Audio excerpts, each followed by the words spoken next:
হবার নয় রে।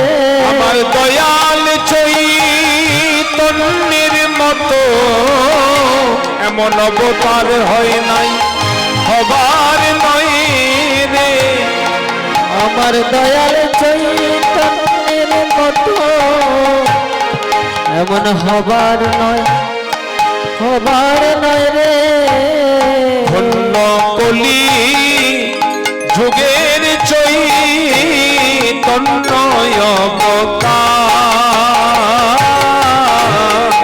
ধন্য কলি যুগে যুগে চৈতন্য অবতার। আর কি বললেন? আমার চৈতন্যের ঘাটে কেমন অবতার?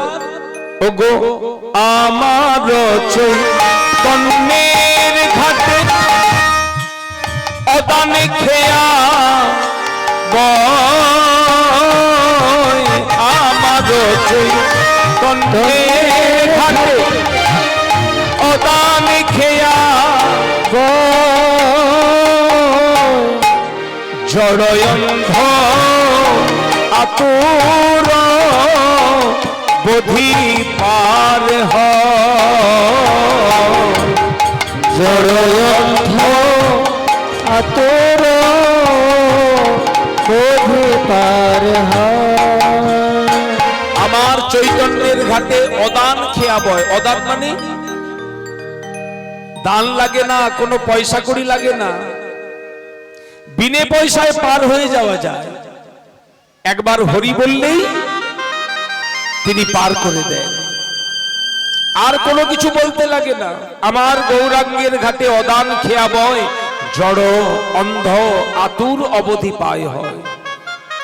কলিযুগে শুধু জড় অন্ধ বলতে যার চোখ নাই সে অন্ধ নয়, আমরা সকলেই অন্ধ। কেউ চোখে অন্ধ আর আমরা সকলে ধর্মান্ধ। ধর্ম কর্ম নিয়ে জীবনটাকে ভোগ করতে চাই। ধর্ম মানে কি? চাওয়া পাওয়ার ধর্ম, প্রকৃত ধর্ম নয়। অজ্ঞান রূপী অন্ধকারে জর্জরিত কলির জীব। এই জন্য কলিযুগের মানুষ অন্ধ, জড়। ভগবত কর্ম করবার জন্য আমাদের কোনো চেতনা সেরকম নাই। সংসারের জন্য যেভাবে খাটি, ভগবানের জন্য অতটা খাটতে মন চায় না, স্বাভাবিক। এটা কলিযুগের বৈশিষ্ট্য। তাই বললেন জড় অন্ধ আতুর অবধি পার হয় যদি কেউ এখানে যায়। নৌকাটি কিসের নৌকা? হরি নামের নৌকা খানি, ওগো শ্রী গুরু কান্ডারি। হরি নামের নৌকা খানি, শ্রী গুরু কান্ডারি। সব জীব হইল প্রেমের বাতাসে, সব জীব হইল প্রেমের বাতাসে। লোচন পড়িয়া রইল আপনার দোষে, লোচন পড়িয়া রইল আপনার দোষে। একবার হরি বলে তোরে যাও ভাই, হরি বলে তোরে যাও ভাই। দুটি হেম দণ্ড বাহু তুলে মুখে হরি হরি হরি বলে, হরি বলে বাহু তুলে, হরি হরি হরি বলে, হরি বলে বাহু তুলে, হরি হরি হরি বলে, দুটি বাহু তুলে তোরে যাও ভাই। কলিযুগে এই হরিনামকে আশ্রয় করলে আর কোনো কিছু আশ্রয় করতে হবে না। হরিনামকে আশ্রয় করেই যুগে যুগে সবাই পার হয়েছে। সত্যযুগের একটা কাহিনী আমরা অজামিলের চরিত্র শুনলাম। ত্রেতা যুগে হরিনামের ফল ছিল না। ত্রেতা যুগে যুগধর্ম ছিল যজ্ঞ, কিন্তু এই যজ্ঞ করবার অধিকার সবার ছিল না। তাহলে কি যারা যজ্ঞ করতে পারতেন না তারা ভগবানকে পাননি? যুগধর্ম কাকে বলি? যে যুগের সেই ধর্ম ব্যতীত ভগবানকে পাওয়ার আর কোনো রাস্তা নাই, তাই তো, তাকেই তো যুগধর্ম বলবে। তাহলে ত্রেতা যুগের যুগধর্ম যজ্ঞ, কিন্তু রামায়ণে একটি চরিত্র এসেছে রামচরিতমানসে, তার নাম হলো কৈবর্ত নাবিক, বা যাকে কেবট বলা হয়, কেবট মাঝি। এই কেবট মাঝি কি করেন না, ইনি সরজু নদীতে খেয়া পারাপার করেন, এপার ওপার করেন। ইনি সরজু নদীতে স্নান করেন। জাতিতে যারা খেয়া পারাপার করেন এরা জাতিতে কি সারাদিন নদীতে খেয়া পারাপার করে আর সব সময় বদনে রাম নাম গাইতে থাকে। আর কি কাজ? নদীতে নৌকা পারাবারও হচ্ছে, আর ওই ভাটিয়ারি সুরে উনি সারাদিন সারাক্ষণ খালি রাম নাম গান। আর তো কিছু ওনার করতে হয় না, করবার অধিকারও নেই। যখন প্রভু রামচন্দ্র বনবাসে ছিলেন, একবার তিনি এই সরজু নদীতে কেবট মাঝির ঘাট দিয়ে পার হচ্ছিলেন। যখন প্রভু রামচন্দ্র ঘাটে এসেছেন, পার হবেন বলে আগে থেকে কেবট জানতেন যে প্রভু আজকে আমার ঘাট দিয়ে পার হয়ে যাবেন, খবরটা ছিল ওনার কাছে। তাই আগে থেকে নৌকা ধুয়ে সুন্দর করে ফুল টুল দিয়ে সাজিয়ে রেখেছেন। কেন? তার প্রাণারাধ্য দেবতা আজকে তার ঘাটে পার হবে। এর থেকে বড় প্রাপ্তি কি? কেবট নৌকা নিয়ে এসেছেন তীরে। প্রভু রামচন্দ্র বলছেন, মাঝি আমাদেরকে পার করে দাও। কেবট বলছেন, প্রভু পার করবার জন্যই তো আমি এসেছি। তো যেই প্রভু রামচন্দ্র নৌকাতে উঠতে যাবেন, কেবট বললেন, দাঁড়ান প্রভু, আমার কিছু শর্ত আছে। কি শর্ত? পয়সা করি তো, যা লাগবে আমি সব দিয়ে দেব। বলে, না না প্রভু, পয়সা করি না। আমি শুনেছি আপনার চরণে নাকি দোষ আছে। আমি শুনেছি, কথাটা দেখি নাই, কিন্তু শুনেছি আপনার চরণে অনেক দোষ আছে। না, কিরকম দোষ? বলে, আপনি নাকি নগ্ন পদে ঘুরতে ঘুরতে এই বনে কোন পাথরে আপনার চরণ লেগে গেছিল, আর সেই পাথরটা একটা মানবী হয়ে গেছিল। কে বলুন তো? অহল্যা। প্রভু রামচন্দ্রের চরণ স্পর্শে তিনি আবার পুনরায় দেহ ফিরে পেয়েছিলেন। পাথর হয়ে গেল অভিশাপে, পতির অভিশাপে। এই জন্য আবার তিনি প্রভু রামচন্দ্রের চরণ স্পর্শে। তো আপনার চরণ স্পর্শে যদি একটা পাথর মানবী হয়ে যায়, কে বলতে পারে আপনার এই দোষযুক্ত চরণে আমার কাঠের নৌকাটা যদি পাথরের হয়ে যায়? হ্যাঁ, কাঠের নৌকাটা যদি পাথরের হয়ে যায় তাহলে আর ভাসবে কি? ও তো ডুবে যাবে। আমি গরিব মাঝি, একটা মাত্র নৌকাই সম্বল, তা কি করতে হবে? বলে, কিছু না, আপনার চরণের দোষটা আমি ধুইয়ে শেষ করে দিতে চাই, মানে চরণটা ধুইয়ে দিতে চাই। প্রভু রামচন্দ্র বুঝতে পারলেন এ বড় চতুর ভক্ত, ঘুরিয়ে কথা বলছে, ও আমার চরণ ধোয়াতে চায়।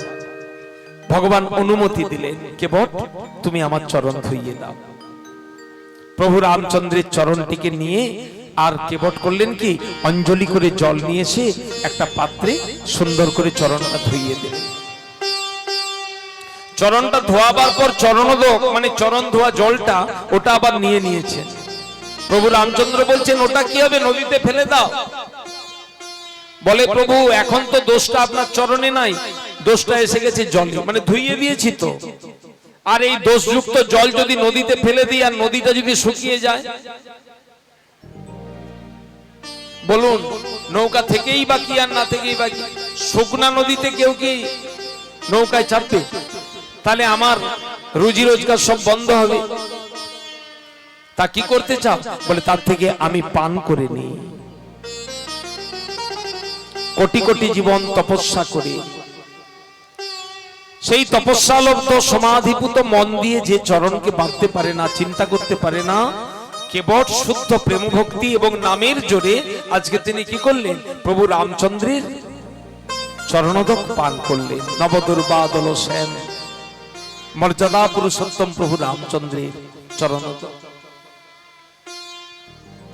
এরপরে সীতামাকে বামে বসিয়ে সঙ্গে লক্ষণ, ভ্রাতা লক্ষণকে বসিয়ে আর মনের আনন্দে নদী পার করছেন। যেহেতু নদী পার করতে গেলেই ওনার তো কর্মের সঙ্গে গানের যতবার পাল টানেন ততবার তো নাম করে তালে তালে। আজকে উনি মনের আনন্দের প্রভু রামচন্দ্র বসে আছেন, তাই রামচন্দ্রেরই চরণের বর্ণনা উনি গাইছেন।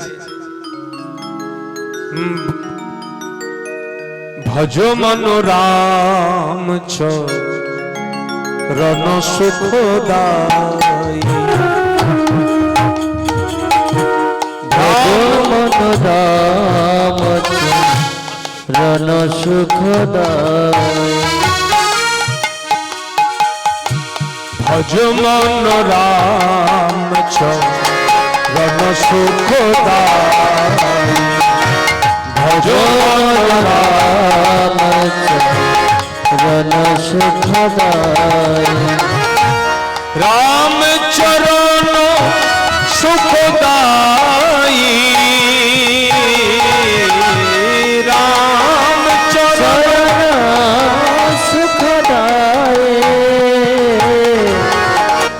ভজ মন রাম চরণ সুখদাই, ভজ মন রাম চরণ সুখদায়, जिहि चरणन से निकसी सुरेश्वरी, शंकर जटा समाई,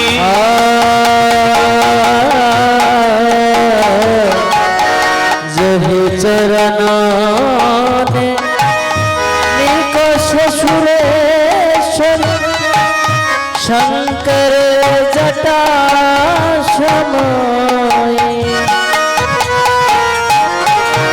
जिहि चरणन से निकसी सुरेश्वरी, शंकर जटा समाई, जटा शंकरी नाम परो है, जटा शंकर नाम परो है, त्रिभुवन कारण आई, भज मन राम चरण सुखदाई, भज मन राम चरण सुखदाय।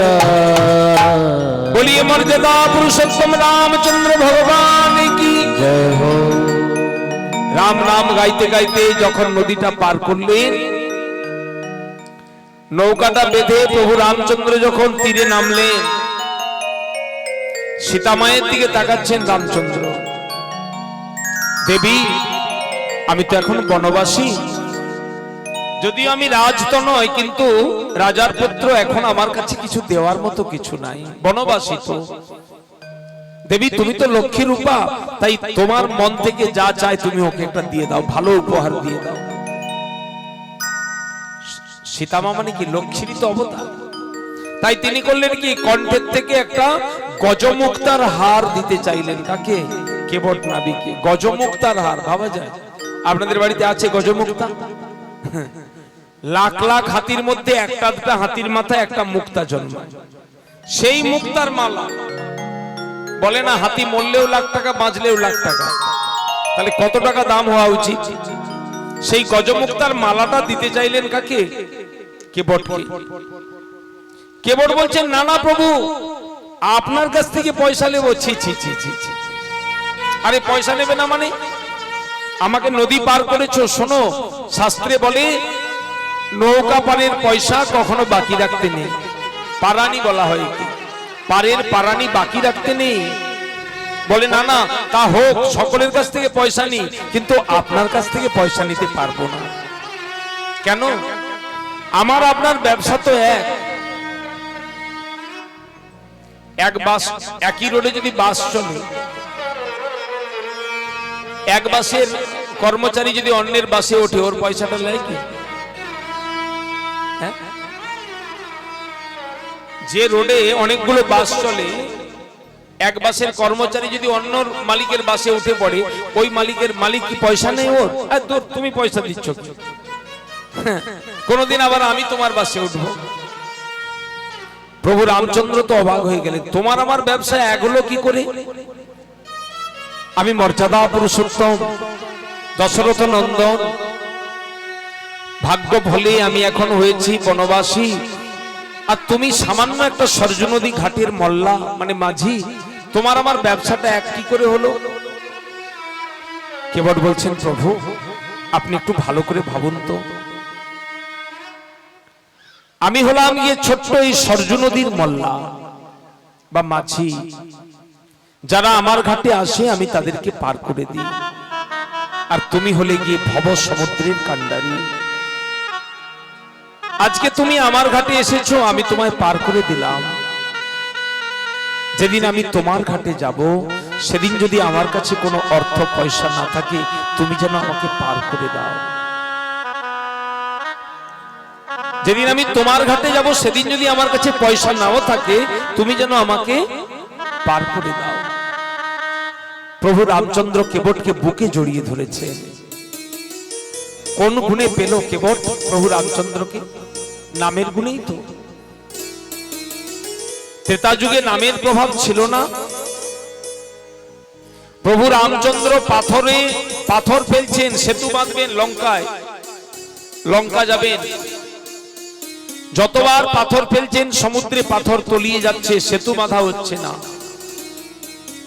ক্লান্ত হয়ে শান্ত হয়ে বসে পড়েছেন পাথরের উপরে প্রভু রামচন্দ্র। হনুমান দেখতে পেলেন প্রভু কেন দুঃখী, এসে প্রণাম করে বলছে, প্রভু আমি একটু চেষ্টা করব। বলে, করো না। হনুমান করলেন কি, সেই পাথর থেকে একটা পাথর নিয়ে তাই শ্রী রাম নাম লিখে যেই জলে ফেলে দিলেন। কি হলো? কত বড় সিদ্ধান্ত! স্বয়ং রামচন্দ্র নিজে হাতে করে পাথর ফেলছেন, পাথর ভাসছে না, ডুবে যাচ্ছে, আর সেই রামের নাম লিখে হনুমন্তলাল ফেলে দিচ্ছেন, পাথর ভেসে যাচ্ছে। নামের গুণে শিলা ভাসে, বোবা কথা বলে রে, মধুমাখা হরি নাম বলো রে। তাই তো প্রমাণ করে দিলেন ভগবান, আমার থেকেও আমার নাম বড়, আমার থেকেও আমার নাম বড়। আমার নাম শুধু জগৎকে পবিত্র করে না, আমার নাম আমাকেও পবিত্র করে। কে বলছে? ভগবান। আমরা কি জানি? ভগবানের নামে আমরা পবিত্র হই। আমরা পাপী তাপী জীব, ভগবানের নাম নিলে পবিত্র হই। ভগবান বলছেন শুধু জগতের জীব নয়, এই নাম আমাকেও পবিত্র করে দেয়।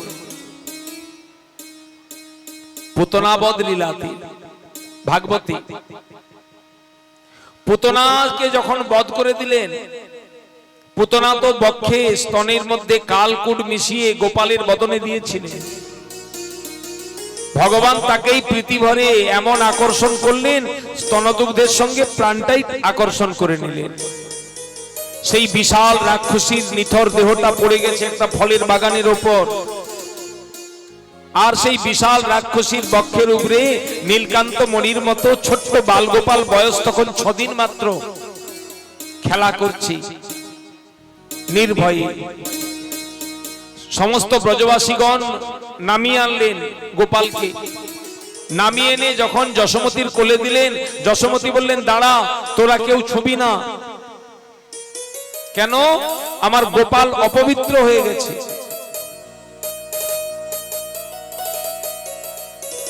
কথাটা শুনলেন? কি বলছেন? আমার গোপাল অপবিত্র হয়ে গেছে। কি বড় বিচিত্র না? আচ্ছা, আমরা যারা পুজো করতে যাই, পুজো করতে গেলে একটা মন্ত্র বলি তো। কি মন্ত্র গো? অপবিত্র পবিত্র বা সর্বাবস্থাং গতোপি বা যস্মরে পুণ্ডরীকাক্ষ সবাহ্য অভ্যন্তর শুচিহি, বলি তো, মানে যার নাম নিলে স্নান করলে কি হয়, দেহটা পবিত্র হয়, ওপরটা পরিষ্কার হলো, কিন্তু ভেতরটা কি পরিষ্কার হলো? কিন্তু ভগবানের নাম নিলে বাহ্য অন্তর দুটোই পরিষ্কার হয়ে যায়, পবিত্র হয়ে যায়। যে ভগবানের নাম নিলে জগৎ পবিত্র হয়ে যায়, ভেতর বাইর পবিত্র হয়ে যায়, আর সেই ভগবান আজকে হয়ে গেছে অপবিত্র। মায়ের কাছে মা তখন কি করলেন, কি করলে গোপালের দোষ যাবে, তাড়াতাড়ি করে গোরজ আনলেন। গোরজ মানে জানেন, গরুর পায়ের, গাভীর পায়ের ধুলি, গোরজ। আর আনলেন ভালো করে গোমূত্র ধরে আনলেন, গোরচনা। সেই গোমূত্রেন স্নাপয়িত্বা, মানে ভালো করে গোমূত্র দিয়ে গোপালকে ভালো করে স্নান করিয়ে দিলে। খালি জলে স্নান করালে পবিত্রতা যাবে না, এই জন্য মা করলেন কি, গোমূত্র দিয়ে ভালো করে গোপালকে স্নান করিয়ে দিলেন। আর কি করলেন, ওই গোরজ দিয়ে, গোমূত্র দিয়ে একটা তিলকের মতো তৈরি করে আর একটু একটু করে নিচ্ছেন, গোপালের প্রতি অঙ্গে দিচ্ছেন, আর ভগবানের নাম বলছেন। এ দুখানি রাঙা পায় ভগবান রাখুন তাই, শিব রাখুন চক্র পানি, হস্তপদ নখাঙ্গুলি রাখিবেন বনমালী, মস্তক রাখুন হয়গ্রীব। মানে এরকম ভগবানের এক একটা নাম বলছেন আর এক এক অঙ্গে ফোঁটা দিচ্ছেন। গোবিন্দ তো গদগদ হয়ে গেলেন আনন্দে, বলে আমি এতদিন জানতাম আমার নাম জগৎকে পবিত্র করে, আজকে আমার মা যশোমতী মা ব্রজবাসীরা প্রমাণ করে দিলেন আমার নাম শুধু আমাকে নয়, জগৎকে নয়, আমাকেও পবিত্র করে। এই জন্য ভগবানের নামের থেকে আর শ্রেষ্ঠ কিছু হতে পারে না। এই জন্য মহাপ্রভু যে মুখ্য 5টি সাধন কলিযুগের মানুষের জন্য দিয়েছেন, কলিযুগের মানুষ সব সাধন করতে পারবে না, 5টি সাধনকে মুখ্য করে দিয়েছে। প্রথমটা কি, সাধু সঙ্গ। যতই আমরা বলি নাম করলেই জগতের জীব মুক্ত হবে, কিন্তু নাম বেশি দিন জীব একা একা করতে পারবে না যদি সাধু সঙ্গ সে না করে। এখন হরিকথা যখন শুনছি, এখন মনে মনে কি হচ্ছে, যাক কাল থেকে যতবার পাউড়ি ফেলবো ততবার হরে কৃষ্ণ বলবো। আচ্ছা কজনের মনে এরকম হচ্ছে বলুন তো, হচ্ছে বলুন? কিন্তু দেখবেন কিছুক্ষণ পরে ভুলে যাবেন। মানে সাধু সঙ্গ যদি একবার না হয় তাহলে সংসারী জীবের মন ওই নামে বসবে না। এই জন্য মহাপ্রভু বললেন সর্বাগ্যে করতে হবে সাধু সঙ্গ। সাধু সঙ্গ ব্যতীত জীবের কল্যাণ হবে না। ভাগবতে একটি শিক্ষা আছে, কপিল দেবহূতি সংবাদ। কপিল দেবহূতি সংবাদ। কপিল ভগবান, দেবহূতি তারই মা। মানে দেবহূতি মায়ের গর্ভে কপিল ভগবান পুত্ররূপে জন্মেছে। তো মা একদিন পুত্রকে প্রশ্ন করছেন, পুত্র আমার সংসারে কোনো কিছুর অভাব নাই, কিন্তু আমার মনটা কেন ভগবানের চরণে যাচ্ছে না, কেবল সংসারের মধ্যেই ঘুরে বেড়াচ্ছে। তখন কপিল ভগবান বলছেন, মা খুব দামি কথা, শোনো, এই সংসারে বন্ধনের মূল কারণ হলো মন। মনটা যদি সংসারের কথা বেশি চিন্তা করে, তখন মন করে কি সংসারের মধ্যে আবদ্ধ হয়ে যায়। আর এই মনটাকে নিয়ে যদি মাধবের চরণে লাগিয়ে দিতে পারো, তাহলে এই মনটাই তোমার মুক্তির কারণ হয়ে যাবে। একই মন সংসারে যদি আমরা বেশিক্ষণ দিই তাহলে আবদ্ধ হবে, বদ্ধ হয়ে যাবে। আর ভগবানের চরণে যদি দিতে পারি তাহলে মনটা মুক্ত হয়ে যাবে। মহাজন দৃষ্টান্ত দিচ্ছেন, বলে তালার মধ্যে চাবিটা ডান দিকে ঘুরিয়ে দিন, কি হবে, তালা খুলে যাবে। আবার বাঁ দিকে ঘুরিয়ে দিন, তালা লেগে যাবে। ঠিক তদ্রূপ মনটাকে তুমি মা ভগবানের চরণে লাগাও। মা প্রশ্ন করেছেন, পুত্র মনটা তো আমি ভগবানের চরণে লাগাতে চাই, কিন্তু মন যে লাগতে চায় না। বলে তাহলে এক কাজ করো, যার মন ভগবানের চরণে লেগে গেছে তার মনের সঙ্গে তোমার মনটাকে জুড়ে দাও। খুব দামি কথা, আরেকবার বলি কথাটা, সবাই হয়তো ধ্যান দেননি। বলছে তোমার মন যদি ভগবানের চরণে না লাগে, যার মন লেগেছে তার মনের সঙ্গে তোমার মনটাকে জুড়ে দাও। কোন বিদ্যুৎপৃষ্ট ব্যক্তি, কারেন্টে শর্ট লেগে গেছে একজন, আপনি তাড়াতাড়ি করে ওকে ছাড়াতে যাচ্ছেন, কি হবে? আপনিও শর্ট খাবেন, আর তাকে যে ছাড়াতে যাবে সেও শর্ট খাবে। মানে যতজন ছাড়াতে যাবে সবাই শর্ট খাবে কিনা? তো তেমনি যার মনটা ভগবানের সঙ্গে লেগে গেছে তার মনের সঙ্গে যদি তুমি মনটাকে জুড়ে দিতে পারো, তাহলে তোমারও ভগবানের চরণে মনটা একদিন লেগে যাবে। তাই কি বলছে, যদি তরিতে বাসনা থাকে, যদি তরিতে বাসনা থাকে, তরিতে মানে যদি তরে যেতে ইচ্ছা থাকে, এই জগৎ সংসারটাকে ভেলা করে, মানে দেহরূপী নৌকাকে ভেলা করে আর ওই কৃষ্ণ নামকে আশ্রয় করে, সদ্গুরু চরণ আশ্রয় করে যদি কেউ তরে যেতে চায়, তাহলে কি করতে হবে? যদি তরিতে বাসনা থাকে, ধরনে মন সাধু সঙ্গ, ভজরে নিতাই গৌরাঙ্গ, ধররে মন সাধুর সঙ্গ, ভজরে নিতাই গৌরাঙ্গ। যদি তরিতে বাসনা থাকে, ধরে মন সাধুর সঙ্গ, ধরে ভজরে নিতাই গৌরাঙ্গ, ধরে মন সাধুর সঙ্গ, ভজরে নিতাই গৌরাঙ্গ। সাধুর গুণ যায় না বলা, শুদ্ধ চিত্ত অন্তর খোলা, সাধুর গুণ যায় না বলা, শুদ্ধ চিত্ত অন্তর খোলা, সাধুর দর্শনে যায় মনির ময়লা, পরশে হয় প্রেম তরঙ্গ, ভজরে নিতাই গৌরাঙ্গ, ধরে মন সাধুর সঙ্গ, ভজরে নিতাই গৌরাঙ্গ।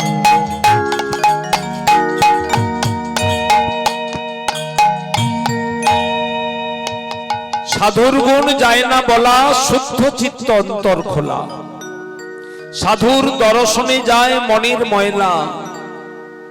আচ্ছা, সাধুর সঙ্গে সাধারণ ব্যক্তির তফাৎ কি? কে বলতে পারবে? বলবেন সাধু বেশি বেশি ভজন করে, আমরা করতে পারি না, তাই তো? আচ্ছা, যিনি অনেক ভজন করেন সংসারে, সারাদিন ঠাকুর সেবাই করেন, বলে তিনিও সাধু, তাই তো? সাধুর সঙ্গে সাধারণ ব্যক্তির তফাৎ কোথায় জানেন? শাস্ত্র বলছেন সাধু সব সময় কি করে? অপরের গুণ দেখে, দোষ দেখে। হয় না, হয় দেখবেন কোন সাধুর কাছে আপনি প্রণাম করবেন, সাধু কি বলবে? বাহ বাহ বাহ, বেশ ভালো ভালো, আহা হা হা, তুমি কত ভাগ্যবান, তোমার কত সুকৃতি, আহা হা, এমন সুন্দর তোমার সংসার, ইত্যাদি ইত্যাদি আপনার প্রশংসা করবে। বাস্তবে আমি তো জানি আমি কি, অথচ সাধুর স্বভাবটাই এরকম, সাধারণের মধ্যে অসাধারণ গুণ তারা খুঁজে বেড়ায়। আর সাধারণের গুণ কি? বলে ভালোটা মোটে দেখতে পারে না, শুধু খারাপটা আমরা দেখি। যে কোনো মানুষের কি কি ভুল করলো, কি কি ত্রুটি করলো, এইটা খালি আমরা খুঁজে বেড়াই। ছিদ্রান্বেষী বলা হয় একে, সব সময় ছিদ্র খুঁজে বেড়াই, কোথায় কোথায় কাজ করতে গিয়ে ভুল করেছে, ঠিক কি না? এখানেই সাধুর সঙ্গে আমাদের তফাৎ। মহতের কৃপা যদি হয়ে যায়, জীবের আর কোনো সাধন অপেক্ষা থাকে না। শাস্ত্রে কি বলছে জানেন? যদি কোনো মহতের দৃষ্টি কোনো ব্যক্তির প্রতি পড়ে যায়, আর সেই ব্যক্তি যদি অনন্ত জীবনের পাপাচরণ করে থাকে, মুহূর্তের মধ্যে তার সমস্ত পাপ রাশি ভস্মীভূত হয়ে যায়। কার কৃপায়? সাধুর কৃপায়। দক্ষিণ ভারতে একজন ভক্ত ছিলেন, তার নাম ছিল ধনুর্দাস। ভক্তমাল গ্রন্থে নাভাজি তার চরিত্র বর্ণনা করেছেন। কে এই ধনুর্দাস? ইনি ছিলেন দক্ষিণ ভারতে শ্রীরঙ্গ ক্ষেত্রের একজন মল্লযোদ্ধা। শ্রীরঙ্গ ক্ষেত্র জানেন? যারা দক্ষিণ ভারত বেড়াতে গিয়েছেন, শ্রীরঙ্গম, এখানে রঙ্গক্ষেত্র বলা হয়। রঙ্গনাথ ভগবান আছেন। এই রঙ্গক্ষেত্রকে বলা হয় ভূবৈকুণ্ঠ। এই রঙ্গনাথজি ভগবানের ক্ষেত্র শ্রীরঙ্গ ক্ষেত্রে একজন সাধারণ মানুষ, ইনি মল্লযোদ্ধা ছিলেন। নাম ছিল তার ধনুর্দাস। আবার খুব ধনাঢ্য ব্যক্তি ছিলেন, রাজার মল্লযোদ্ধা বলে কথা, অনেক পারিশ্রমিক পেতেন। এনার স্ত্রী ছিল পরমা সুন্দরী, নাম ছিল তার মালিনী। একবার রঙ্গনাথ ভগবান রথযাত্রায় বেরিয়েছেন। যেমন আমাদের জগন্নাথ দেব রথযাত্রায় যায়, লক্ষ লক্ষ নরনারী জগন্নাথ দেবকে দর্শন করবার জন্য আকুল উৎকণ্ঠিত, তেমনি রঙ্গনাথ ভগবান বেরিয়েছেন যাত্রায়। লক্ষ লক্ষ নরনারী রঙ্গনাথ ভগবানের সঙ্গে বেরিয়েছেন। আর এই ধনুর্দাস তিনিও তার প্রিয়তমা পত্নীকে নিয়ে রথযাত্রায় বেরিয়েছেন। তবে আশ্চর্যের বিষয় এটা, দুপুর বেলার রোদ তো দক্ষিণ ভারতে খুব তাপ। এই যেমন আজকেই খুব তাপ ছিল, বৃষ্টিটা হতে বোধহয় খুব শান্ত হয়েছে না? যাক, আপনাদের যজ্ঞের এখানেই পূর্ণাহুতি হয়ে গেছে। যজ্ঞের যদি প্রথমে বৃষ্টি হয় আর শেষে বৃষ্টি হয়, হয় প্রথমে নালে শেষে, বললেন এটি হচ্ছে সব থেকে শুভের লক্ষণ। আজকে যে বৃষ্টিটা হয়েছে, কি তাপ ছিল দুপুরে, ট্রেনে যখন আসছিলাম খবর পেলাম কটকে বৃষ্টি হচ্ছে, শুনে আনন্দই হলো। যাই হোক, দক্ষিণ ভারতে খুব তো তাপ, এই জন্য তাপ থেকে বাঁচার জন্য উনি একটা ছাতা টাঙিয়েছেন। নিয়ম আছে কিন্তু, ভগবানের যাত্রায় বেরোতে গেলে, পরিক্রমায় যেতে গেলে ছাতা টাঙাতে নাই, আর জুতো ব্যবহার করা চলবে না। এই যে আজকে আপনারা ঘট ডুবাতে গেছিলেন, কেউ জুতা পরেছিলেন নাকি? ছাতা টাঙিয়েছিলেন নাকি? ছাতা বা জুতো এটো পরতে নেই। উনি একটা ছাতা টাঙিয়েছেন। এর পরেরটা শুনলে আরো অবাক হবেন, ছাতাটি নিজের মাথায় নয়। কার মাথায়? স্ত্রীর মাথায়। স্ত্রীর মাথায় ছাতাটি টাঙিয়েছে, পাছে সূর্যের তাপে স্ত্রীর রূপটা না ধর্ষিত হয়ে যায়, নষ্ট হয়ে যায়। এর পরেরটা শুনলে আরো অবাক হয়ে যাবে। কি বলুন তো? স্ত্রীর মুখের দিকে তাকিয়ে পেছন দিকে পিছিয়ে পিছিয়ে হাঁটছেন। মানুষ কোন দিকে হাঁটে? সামনের দিকে। ইনি পিছিয়ে পিছিয়ে হাঁটছে, মানে সামনে স্ত্রী আছে তো ওই তার মাথায় ছাতা ধরা আছে, আর পিছিয়ে পিছিয়ে হাঁটছে। বুঝতেই পাচ্ছেন কত বড় স্ত্রৈণ। সে বছর এই যাত্রায় রামানুজাচার্য তিনিও চলেছিলেন। রামানুজাচার্য এনাকে বলা হয় শেষ ভাষ্যকার, শ্রী ভাষ্যকার, শেষাবতার।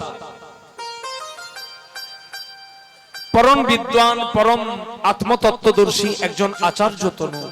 রামানুজ সম্প্রদায়ের যিনি প্রথম আচার্য, এই রামানুজাচার্য তিনি চলেছিলেন যাত্রার মধ্যে। তিনি এই দৃশ্যটা দর্শন করে একজন লোককে খবর পাঠালেন, এই ব্যক্তিকে আমার সঙ্গে সন্ধ্যেবেলা একবার দেখা করতে বলো। দেখুন মহতের কেমন গুণ, কি দরকার ছিল ওর সঙ্গে কথা বলা। কিন্তু এ জগতের মহৎ যারা হবে, সাধু যারা হবে, তারা কি করবেন? যারা আতুর, যারা অন্ধ, যারা দুঃখী, যারা ভক্তিহীন, তাদেরকে কৃপা করবার জন্য তার আগে চিত্তটা এগিয়ে যাবে। এই জন্য উনি বললেন ধনুর্দাসকে সন্ধ্যেবেলা আমার সঙ্গে দেখা করতে বলো। সন্ধ্যেবেলা যখন ধনুর্দাস এসেছেন, গুরুদেব জিজ্ঞেস করছেন, তুমি আজকে যাত্রায় ওইভাবে পেছন দিকে পিছিয়ে পিছিয়ে হাঁটছিলে কেন?